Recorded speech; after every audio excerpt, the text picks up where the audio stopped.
How to get Grammarly cookie. So let's get started with the tutorial. First of all you have to do is open the Google web browser, then navigate to the grammarly.com and make sure that you are logged into your Grammarly account.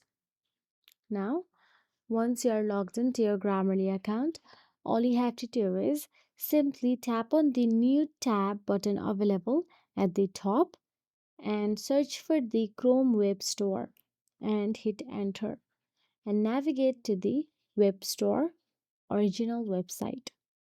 Now there you will get to see search address bar, tap on it and type down cookie editor.